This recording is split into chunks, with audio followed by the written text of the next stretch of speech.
mad old week, or at least the last few days. I mean, I'm just sitting trying to catch up really with a few things that have been ongoing, but it's been hard to escape the. I mean, what's been going on in the United States is probably the hot topic over the last few days, I would imagine. It's certainly dominated most of the headlines that I've seen. Yeah, there's been other stuff going on as well. Of course there has, but it's really hard to tear your eyes away from what is a bit of a dystopian look in the United States at the minute. It isn't the prettiest of sights, and the writing was on the wall from the moment Trump got re-elected. This isn't new territory. We shouldn't be surprised. It's not like we haven't, seen this before. We saw, similar, civil unrest and a rise in community tensions. We've seen it all before, and I don't really understand people who are still pretending to be shocked by this. They shouldn't be shocked by this. I'm not shocked by this, and it's incredibly unnerving. I think it's difficult to watch the United States in the way that to be in the state that it's in, knowing that it was pretty unavoidable. And I've got we're looking at BBC here at the minute, and I genuinely have it. This is coming live, and I really don't know what's being said here. The BBC haven't really been given much away in terms of a role in any information in terms of, or to compliment Donald Trump speaking at a round table. So let's maybe go into this and have a little look and see what is being said, because I'm quite interested to see, just for a minute or two, what Trump's relaying here. Your bold visionary leadership, it is the key to all of this great success that we are achieving. And the one big beautiful bill, it is not an overstatement to say it will be one of the most consequential pieces of legislation in the history of Congress. There's a lot in here, and by Trump there talking about business and about investment. This is an Invest in America round table. Mike Johnson there picking up House Speaker following the president there. So we're going to move away from that. And if we've got a few guests on the economy, so perhaps we'll pick up with some of those a little bit later on. But that's just the live shot there in Washington, where the president was addressing the Invest in America round table, where he discusses the current state of the US economy, the impact on global trade policies, and also he outlines his vision for American businesses. So as we dip away there, we're going to stick with the United States, because of course a lot happening in LA. President Trump has suggested that he would support the arrest of California Governor Gavin Newsom over protests in the state against his immigration and deportation policies. And he's defended his decision to deploy the National Guard. Writing on his Truth Social platform, he says that he made a great decision sending in the National Guard, adding, if we had not done so, Los Angeles would have been completely obliterated. While arriving at the White House, Mr. Trump was asked about a threat by Tom Homan, the administration's border czar, to arrest anyone who obstructs immigration enforcement efforts in the state, including Gavin Newsom. That's mental, that. Actually, wait, I want to go. I think it's great. Gavin likes the publicity, but I think it would be a great thing. He's done a terrible job. Look, I like Gavin Newsom. He's a nice guy, but he's grossly incompetent. Everybody knows. So we heard there President Trump. That's mental, that. The President of the United States actively calling for the arrest of another elected state senator. That's fucking mental. And look, the argument from the likes of Gavin Newsom over the last few days has been that the unrest was entirely provoked by the federal government mandated policy for immigrant removals from areas like Los Angeles, and it was containable, according to Newsom. And the arrival of the National Guard is only going to inflame tensions, is what their argument has been, and I absolutely no doubt that that's what's going to happen. You can see that that's what's happening right now in Los Angeles. Is tensions continuing to rise, and it's incredibly difficult to see at the minute when they're actually going to subside, because, well, the federal government is nothing but a sledgehammer under the Trump administration. They will take that sledgehammer approach, the tough sort of just go in a bit of a wrecking ball approach, really, to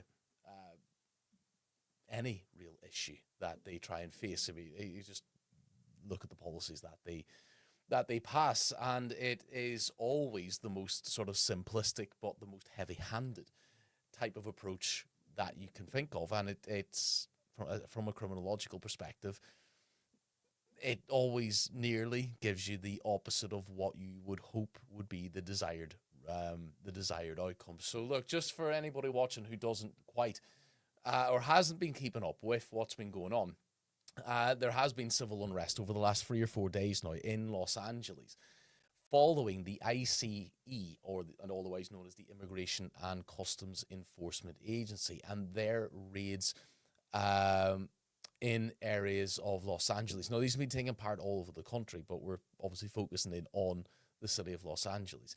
So they're basically trying to target undocumented community members, but the National Guard has since then been deployed without the consent of the state of California, and this has just escalated protests. So on June 6th, the ICE raided areas in Westlake and the Fashion District, and protesters then started to clash with the LAPD. The next day, on June 7th, clashes spread to other areas, and flashbangs and other forms of more heavy policing artillery were deployed. And between June 8th and June 9th, the National Guard deployed tear gas and smoke canisters, and again, upping the ante. So the ICE, Steve Bannon, I've just caught him off the corner of my eye. Look at him. Conspiratorial bastard. I can't believe a word that comes out of his bloody mouth. Why is he even on TV, actually? The president did. Our argument today on the show is that he should double and triple down today with ICE raids. I mean, we've had an invasion of this country just on Biden's watch of 10 to 13 million illegal alien invaders. And they all have to go home, not just the criminals. Every person that came here on Biden's watch has to be deported. And that's what they're trying to stop now with these, with people like Mayor Bass and Gavin Newsom. And it's absolutely the prerogative of the president as commander-in-chief to do what he did. Steve Bannon there, who was speaking to my colleague Katrina Perry, will have... Why are we talking about, why are we interviewing Steve Bannon as if he's a credible source? The man runs conspiracy theory websites. Jesus Christ. Anyway, where was I? Oh, yeah. So, look, the ICE, their role in all of this, their primary motive has been to conduct mass arrests targeting undocumented workers in LA, and primarily, at the beginning at least, those Westlake and Fashion District areas. And the ICC claimed that it was acting to enforce immigration laws in industries known for hiring undocumented day laborers, such as retail hardware, people working at Home Depot, and also in so-called garment manufacturing. And workers were detained without, and have been detained without, judicial warrants. Some of them have been deported without due process. We've seen that. I can't remember the name of the fellow now off the top of my head, but there was a fellow deported to, was it El Salvador, Venezuela, one of the South American countries. He has since been returned, but not having first spent a few weeks there in a country that wasn't his own. So workers, they are being detained. The argument goes unlawfully. And LA, Los Angeles, is known as one of these so-called sanctuary cities. So LA is formally limited local law enforcement and its cooperation with federal immigration authorities under policies that were passed since 2017. So In other words, sanctuary cities aim to instead build trust with immigrant communities by ensuring local services like the police, like schools, aren't used for deportation. So ICE raids in these areas then have been viewed as deliberate provocations designed to undermine local protections and test state defiance of federal authority. So I suppose the question here then at this sort of juncture is, where the raids from a more maybe cynical analysis or a more cynical analytical vantage point, have these raids been meant as law enforcement, or are they more a political message from Trump to his supporter base that he is tough on immigration? There's also the notion that the Californian Senator Gavin Newsom is going to be a leading candidate for the Democrats at the next U.S. presidential election in, Jesus Christ, 3.5 years. We've got 3.5 years more of this. But Gavin Newsom is thought to be going to put his name in the hat, really. And with the Democrat Party pretty much lacking in strong candidates, you have to think he's probably got a good shot. So I suppose there's a bit of a two-pronged approach here from Trump.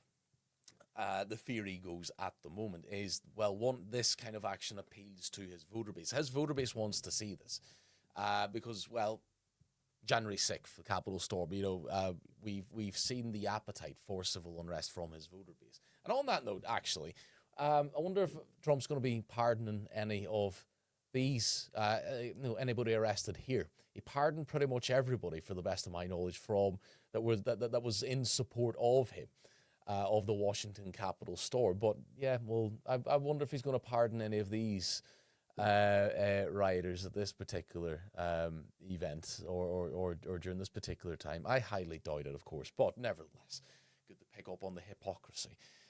So look, it's probably a two-pronged approach. This very much appeals to Trump's voters because, well, they don't really care too much about the detail, about the facts, about the numbers, the actual realities of X, Y, and Z. They just want to see shit get done. And this is an exhibition of it. Shit isn't getting done. Shit's just getting stirred. But it's nevertheless an exhibition of something being done. Doesn't really matter what it is, but something being done. And then it's also got the second of that prong is that, at least from Trump and maybe the MAGA perspective, is that this plays down or ridicules one of the potential leading Democrat presidential candidates quite early and in quite a big way. One of the other big talking points over the last few days has been question marks about the tactics used by the ICC in particular, the ICE. So the ICE have conducted warrantless workplace raids. They've been detaining undocumented workers, and this is, again, it's been without judicial warrants. The LAPD and the National Guard have used, like I've pretty much noted, in terms of tear gas and flashbang grenades and rubber bullets against protesters, against civilians. And on that note, actually, let's switch over for a moment just to see this particular clip. There's been one from that's been doing the rounds earlier of the rubber bullet hitting the reporter from Australia. So let's get a look, because it's quite a crack she takes.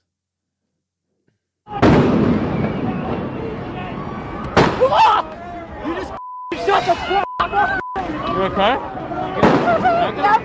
I'm good. After hours of standing off, this situation has now rapidly deteriorated. The LAPD moving in on horseback, firing rubber bullets at protesters, moving them on through the heart of LA. You just shut the fuck up! So that's it. Yeah, bit crazy. She took that like a champ, actually. I mean, fair play to her. She didn't drop to the floor and crumble. She didn't apple crumble. But again, look, it's just, you know, a 30-second exhibition of the dystopian feel that has kind of overcome the United States in recent times. And it's partly there's question marks about the excessive use of police force, particularly from the LAPD and now maybe the National Guard. And there's been images and there's been videos of protesters having been injured, having been manhandled, cars being burnt out, and as you can see, there are journalists as well getting shot at, albeit by non-lethal projectiles. What's BBC saying here at the moment? I'm seeing if there's anything that we might want to cut over to as this goes live. I'm not too sure. No, we'll stick. We're going to go for a little bit of a recap video, maybe.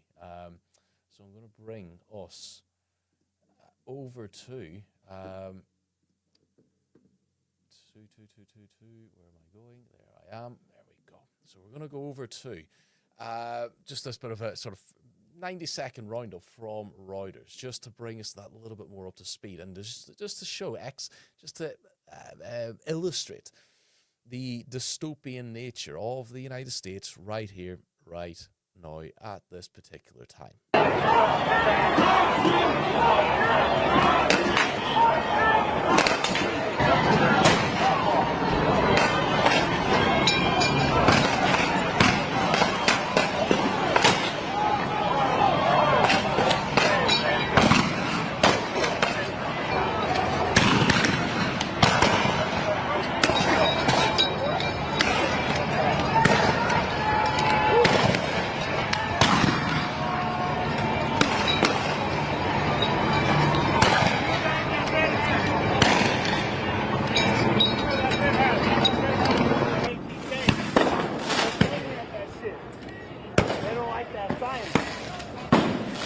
The guy over there with the ICS.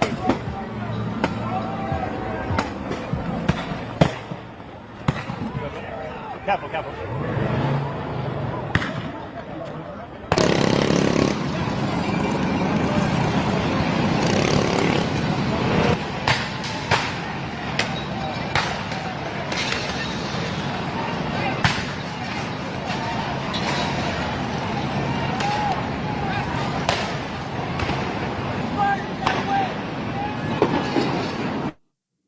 So, I mean, look, we see this on TV. I mean, I'm obviously broadcasting from the United Kingdom, but we see this on TV, and it's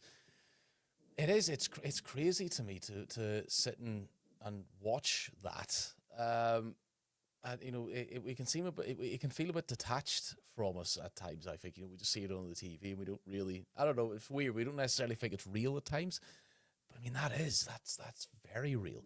And again, for me, it blows my mind that is America, that is the United States. I mean, I don't know. It's all too sort of surreal and just weird. But let's bring us back to that live update or the live broadcast from the BBC at the minute. It's always worth seeing who they've got on at particular times, and see if we want to jump in to give a bit of a listen. But in the meantime, there is again a lot of question marks at the minute about the I suppose the legalities and the ethical sort of approach to handling this situation. But the buck goes right back to the White House. The buck goes right back to Donald Trump and the policies that he's implemented to try and appeal to his voter base, to enforce mass deportations in a country that was built by bloody immigrants, and you know, there's all too many of them, and trying to remove them to the scales that he has promised, it was always going to end up with scenes like this. So there is questions again, look, about the ICE and the proportionality of their of the raids and the types of intimidation tactics that they've been deploying, and also the heavy use of crowd control weaponry, and whether that was or has been necessary, was it an overreaction, and how these tactics have affected perceptions of policing, particularly from and of immigrant communities. So again, big question marks, because things like this will only serve to undermine and damage the whole philosophy of policing by consent, because, well, consent is needed from the population in order to be policed. We need to keep police on side, and if they're not, well, if they're behaving in a way that is seen to be harmful to populations, well, then that consent is going to be harder for the police forces to obtain, and again, civil unrest is likely to be an outcome of that. On maybe a wider level, then, there's been issues regarding state and federal authority. So look, under Title 10 of the US Code, the president can and has deployed the National Guard troops without state approval. Quite a key sort of point there, without state approval in cases of insurrection or obstruction to or of federal law. Trump has obviously invoked Article 10 or Title 10 to send these troops to Los Angeles. But Governor Gavin Newsom, he's objected. He objected right from the start, and he stated that California had the capacity to handle the unrest and that the deployment was then unauthorized and therefore unconstitutional. So we have the President of the United States stating that, as we heard in one of the earlier clips, that had he not have done so, that California, Los Angeles essentially would have, I can't remember exactly what words he used, but essentially would have, it would have crumbled, it would have disintegrated. And Gavin Newsom saying, actually, that's not the case. They had all the resources that they needed, and the deployment of the National Guard has only, not only has it been unwelcome, it has made things worse. And that then has, basically, it's been unauthorized and unconstitutional as a result. And since earlier today, Gavin Newsom and is it the state of California or is it Los Angeles? Let's say the state of California has or will be seeking to sue the American government for the deployment of the National Guard. Whether that holds up it remains to be seen. But look, this is a legal gray area, because whilst Title 10 gives the president power during insurrections and the ability to enforce federal law, many others will argue then that the situation in Los Angeles, many others away from Gavin Newsom have and will continue to argue that it doesn't meet that threshold. And look, this is not a routine use of Title 10. It is rare, really rare, for a president to deploy troops into a state without consent outside of war or natural disasters. So this is why Newsom's threatened legal action. He's basically citing federal overreach into state jurisdictions and the sanctity of this particular sanctuary city and its principles towards immigrants and towards the process of immigration.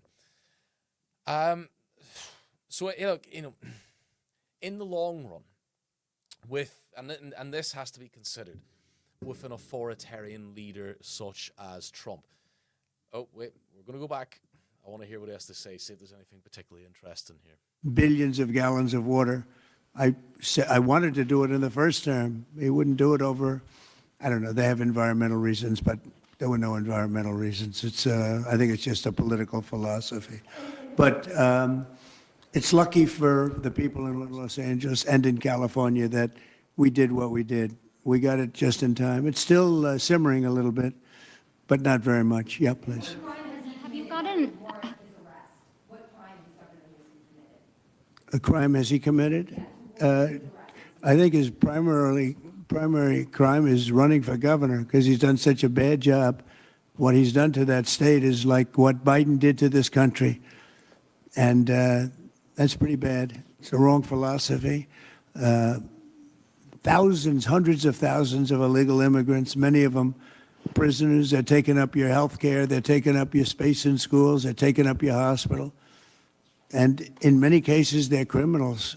And we have to do something about it. And we're doing something about it. I want to thank the incredible patriots of ICE and Tom Holman, who has been incredible, and Kristi Noem, likewise incredible. The job they're doing. And it's like an unforced error. There was no reason for this. 21 million people were allowed into our country, and many of those people were criminals. And it's a shame. It's a shame. But we're getting them out. And I will say, I think it's a 95-5 issue, just like so many other issues, 95-5.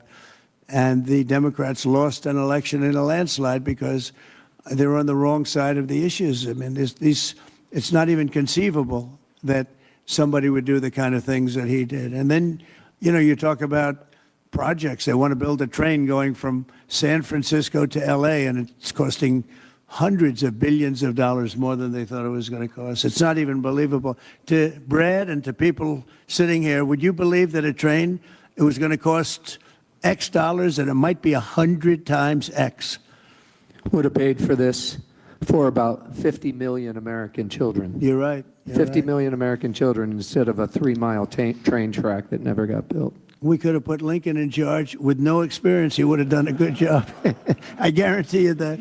All right, please, Peter. Mr. President, have you gotten an update from your Peter, negotiating? Thank you, President Trump. So it seems like Gavin Newsom likes the attention that he's getting right now from I do. you. Yeah, I think it seems he like he does.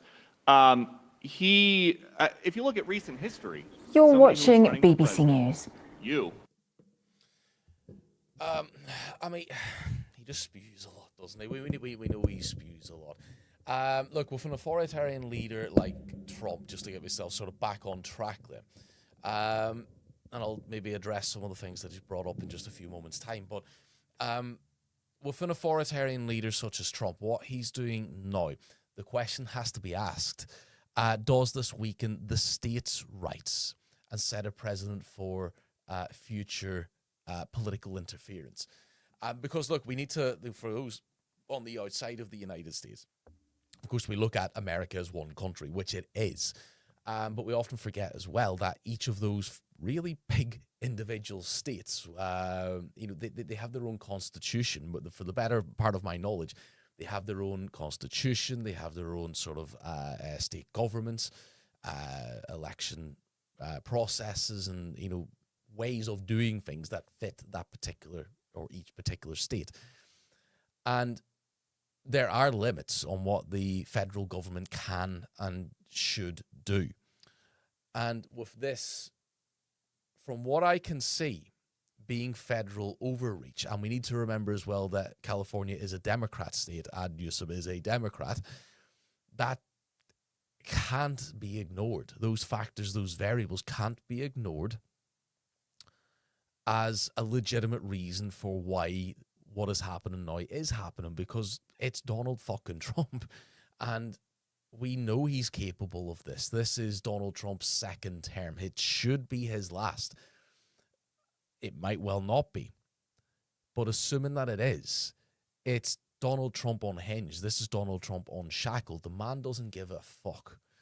And this is what happens when you put a fucking moron in charge, give him unlimited power, and have him surround himself by a bunch of yes men, Steve Bannon being one of them. Why he was even on BBC getting interviewed a few minutes ago, I don't know, because he's horrendous for conspiracy theories and just making up bullshit.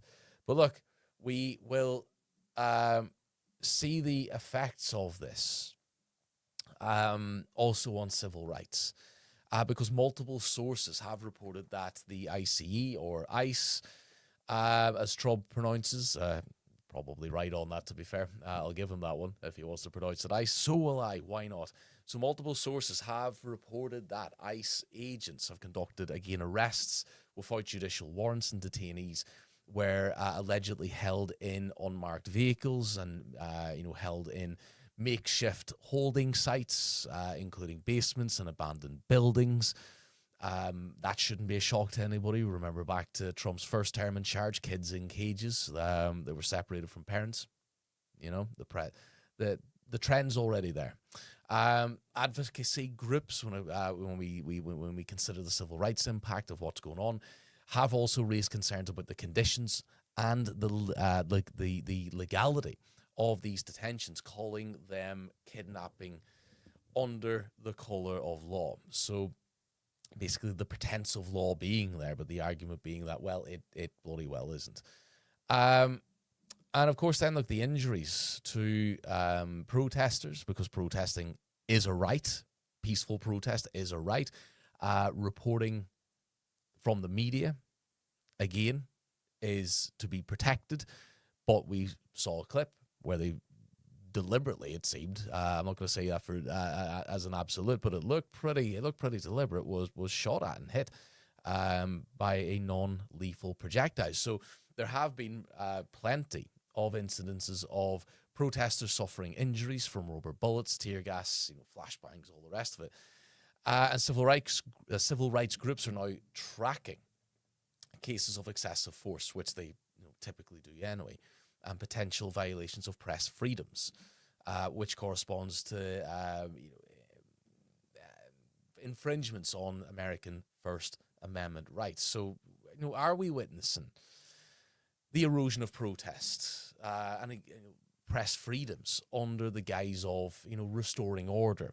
Because this is how authoritarian leaders work. They pretend they're doing something that is legitimate, that is lawful, that is for the public good. But the result is that they are corroding rights. They are corroding the authority of democracy and democratic process. So where you might brush under the carpet as being a once-off incident in a state of, let's say, not is anarchy too strong of a word? I'll swing with anarchy. Social unrest. We'll go with social unrest. These measures that are justified under in the arena of social unrest often have lasting consequence. So look, there's a lot to consider from what's going on over the last few days. There's more going on once you start to pick apart the ramifications and you go beneath the surface. There's more going on than what first meets the eye.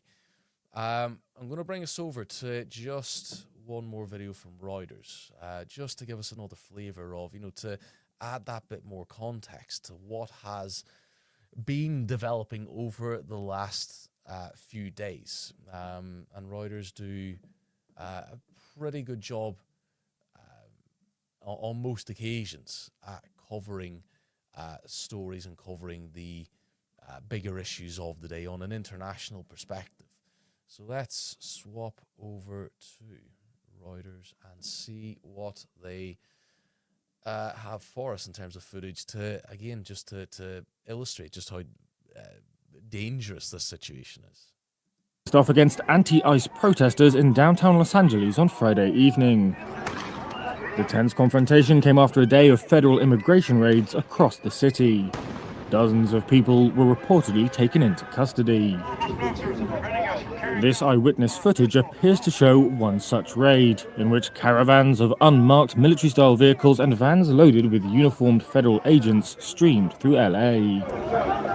ICE agents targeted several locations, according to the Los Angeles City News Service, as part of President Donald Trump's extensive crackdown on illegal immigration. Trump has vowed to arrest and deport undocumented migrants in record numbers. Live video of the subsequent protest showed LAPD officers lined up on a downtown street, wielding batons and what appeared to be tear gas rifles. Angelica Salas is the executive director of the Coalition for Humane Immigrant Rights. Our community is under attack and is being terrorized. These are workers. These are fathers. These are mothers. And this has to stop. Authorities had ordered demonstrators to disperse around nightfall. Early in the standoff, some protesters hurled chunks of broken concrete towards officers. Police responded with tear gas and pepper spray and also fired flashbang concussion rounds. An LAPD spokesperson said police on the scene had declared an unlawful assembly, meaning that those who failed to leave were subject to arrest. It was not clear whether there were any immediate arrests. Impromptu demonstrations had also erupted at some of the raid locations earlier in the day. ICE did not immediately respond to a request for information about its enforcement actions. Los Angeles Mayor Karen Bass issued a statement condemning the immigration raids, saying these tactics sow terror in our communities and disrupt basic principles of safety in our city. They don't believe how toxic this is. So, again, just about another visual kind of representation of how serious things are getting in the United States right now. And again, it's hard to believe. I keep saying this, but it is genuinely, for me at least, really, really difficult to believe at the minute that this is the state of play. Media framing, just to pick up on what is going to exacerbate the outside perception of what's going on, as well as, of course, the media and the media that you might consume. And what others consume as well, because, well, we know that most media has a slant, and that is absolutely true in the United States.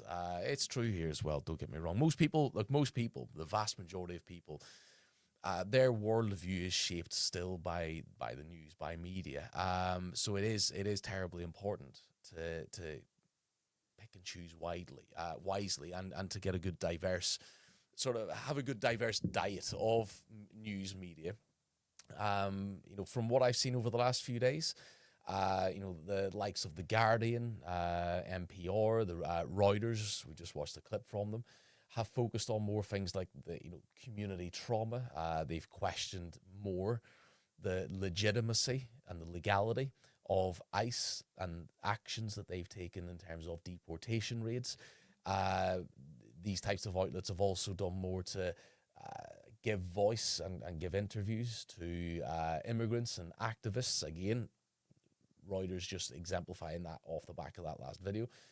And they've also done more to give more, I suppose, evaluation and analysis to Gavin Newsom's objections and his constitutional position as well, at least his argument on the constitutional legitimacy of the federal the federal operations that have been taking place with regards to both immigrant removals and also the actions of ICE and now the National Guard. But on the flip side, though, you have the likes of Fox News and perhaps the New York Post, who are much more likely, have been much more likely, as they traditionally are, to lean into the unrest as a criminal uprising, nearly. It's been described much more as rioting as opposed to protest and resistance to overreach of federal state authority, describing it as well as anarchist behavior. They framed the National Guard deployment as necessary to restore law and order. Again, we heard Trump talking about all these immigrants. A fair chunk of them are criminals and what have you. And I mean, it's rhetoric that we've known of him since his first presidential run, going back as far as 2013, 14. I can't remember exactly when he entered the race. Of course, becoming president in 2016. And I mean, it's nothing new. We learned all we needed to know from Trump in his first term. Unpredictable as he is, we can see this coming a mile off. Fox News and the likes of New York, the New York Post have also portrayed sanctuary cities like Los Angeles as being lawless zones and no-go zones. Coincidentally, the Democratic-run ones as particularly, and these areas as encouraging of and fermenting, cultivating illegal activity. So on social media particularly, there's been viral TikToks and there's been Instagram stories and videos from affected neighborhoods. And these at times contradict the official hegemonic narrative, showing tear gas being used and deployed in residential areas and peaceful protesters being dispersed rather violently. So this is where social media is quite useful for us if we are to resist the illegalities, the harms of the powerful. So there's shifting worldviews. There's going to be different worldviews depending on who you're talking to and the news that they consume and the people that they listen to, particularly now online. But we need to, again, I would say to anybody, diversify your information intake. Not all news is bad. We just need to recognize that it's humans that are on the other end of the editing process, and they don't always get it right. I do, and you can fight me on this, but I do quite like the BBC. They have slipped a little bit in recent times, but I do quite like the coverage that they give. I also like Sky News as well. Their political coverage is top notch, but also Reuters and what's the other one? Reuters and Al Jazeera is not too bad as well, actually, for an international take on certain stories that just aren't covered as well in the UK press. But look, we need to diversify because, again, if you're a Fox News watcher, if you were a Daily Mail reader, you're going to get a very different view, a very different slant, a different frame of certain issues than what you would do if you went elsewhere. And, when it comes to Fox, when it comes to the Daily Mail, you can't put investigative into their journalism. It just doesn't fit. But look, there is at the bottom of this then the likelihood that public trust is going to be ever more affected because many residents in, say, Los Angeles are going to be living in constant fear. So in the United States, or rather in Los Angeles, there is a high number, tens of thousands of undocumented immigrants who are community members. Many of them are community members there now. They've been there for such a long time. And they're to the residents, to the other documented, to the other natives, shall we say, residents there, they're gonna feel like part of the community. And these actions by federal government are clearly coming across as an assault on that community. So again, we go back to, say, policing by consent. Where is the consent for this? Plenty will argue, perhaps rightfully, that he is and has been voted in on a whole bunch of promises. Fair enough. However, this is at the moment a local level issue that has been created by federal level decision making, and it's quite a complex and complicated issue to or to unpack. And I'm certainly not going to try and come to the final solution by the end of this live session, but I'm certainly going to try and consider a few more points just before I go and consider bedtime, because there is probably just one more particular point that I think is worthy of consideration, and it is the assault on human rights or civil liberties directly. So in the United States, of course, they're not governed by, the European Convention. Why? Well, the clue's in the bloody name. They're not in Europe. But they do have civil rights. They've got, they've got their own legislation. And where you have a significant voter base who has given the green light, they've given the thumbs up to a fella like Donald Trump and his administration to come in and steamroll judicial process, to ignore the outcomes of courtrooms, to ignore the powers and the democratic rights of state governors. That is a big problem, a hell of a big problem. And it remains to be seen where, his polling has tanked a bit from the last time I had a look at it. His polling has dipped quite a bit, but he still retains a cult like support to a big degree. And we've still, like I've mentioned, got 3.5 years of this attack left. You know, it's, again, this is not to be underestimated. This is scary stuff. And for the last time this evening, this is the United States today. So I'm going to swap over once more. I just want to see if he's talking about anything in particular that's worth maybe considering. It's not a huge problem, but they have the sonic boom thing pretty well figured out. The technology changes, the change in the skin, the change in weight, all of the other things. There's no reason why we shouldn't do great. So we are making it possible for them to do supersonic and get us back on the track. I mean, think of it, 30 years ago, we actually had planes that flew much faster than we do now. It took you half the time to get to a location. So Yeah, I don't think he's talking about anything of relevancy to what's on the right of the screen. So look, there's a lot to take away. This particular issue, it's either gonna, the protests, what can happen, it might just die of fatigue over the next few days. It might well get worse. Who knows? We're gonna watch, and we'll likely discuss again at a later time. But on that, then, thank you for watching me this evening and listening. Do absolutely feel that you can share your opinions, your comments in the comments section below.